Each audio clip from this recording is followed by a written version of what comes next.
माननीय सदस्यगण, विपक्ष की नेता सुश्री आतिशी जी, उन्होंने मुझे एक पत्र भी लिखा है और वो लगातार एक दुष्प्रचार कर रही हैं। मैं माननीय सदस्यगणों को वस्तु स्थिति से और स्पष्ट रूप से अवगत कराना चाहता हूँ। मैंने कुछ चीज़ें कल बताई थी जो अगर सदन की अवहेलना होगी, सदन की गरिमा को बनाए रखने के लिए ये आवश्यक है, और वो भी विशेष रूप से जब उपराज्यपाल महोदय का अभिभाषण हुआ उस दौरान जो गैर जिम्मेदार व्यवहार विपक्ष का रहा, उससे पहले जब माननीय सदस्यगण ओथ ले रहे थे, ओथ के बाद अध्यक्ष पद के चुनाव की प्रक्रिया पूरी हुई, बधाई प्रस्ताव पर चर्चा हो रही थी। उस दिन भी उन्होंने पहले ही दिन हंगामा किया और गैर जिम्मेदार व्यवहार किया।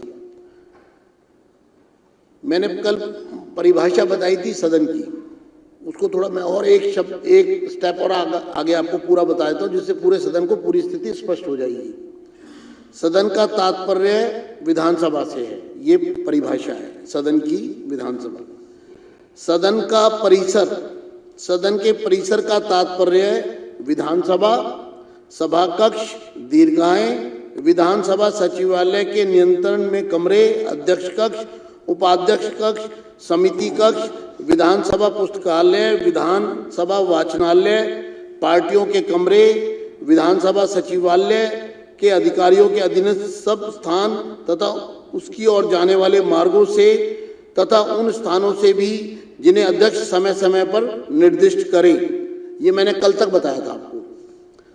अभी वो जो दुष्प्रचार कर रही हैं उसकी स्थिति भी स्पष्ट कर दूं कि देश में उनका कहना है कि कभी परिसर से बाहर नहीं किया गया है। उसके लिए रूल बुक का रूल 277 का पैरा 3 का भाग घ डी, वो मैं पढ़कर बता रहा हूं, जो स्थिति को पूरी तरह स्पष्ट करता है।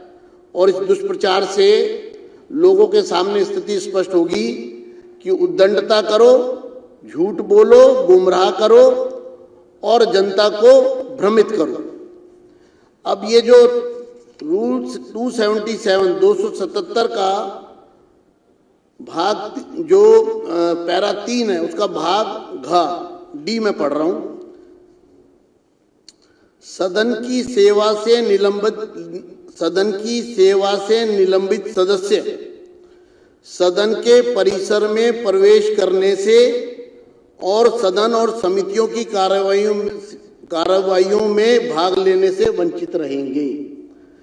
फिर पढ़ रहा हूं, सदन की सेवा से निलंबित सदस्य सदन के परिसर में प्रवेश करने से और सदन और समितियों की कार्रवाइयों में भाग लेने से वंचित रहेंगे। यानी सदन के परिसर में प्रवेश करने से वंचित रहेंगे। आगे क्या कहती है, परंतु अध्यक्ष किसी निलंबित सदस्य को तदर्थ प्रार्थना किए जाने पर सदन के परिसर में किसी विशेष प्रयोजन के लिए आने की अनुमति दे सकेंगे। यानी कि परिसर से बाहर होना उनका ये रूलिंग का हिस्सा है। जब सदन से निलंबित होंगे तो सदन के परिसर से भी निलंबित है, और अगर उनका कोई विशेष कार्य ऐसा है जो वो करने के लिए आना चाहते हैं तो अध्यक्ष पर वो अपनी रिक्वेस्ट भेजेंगे और अध्यक्ष उनको विशेष प्रयोजन के लिए, पर्टिकुलर उस काम के लिए अनुमति देंगे और उसके बाद वो वापस बाहर चले जाएंगे।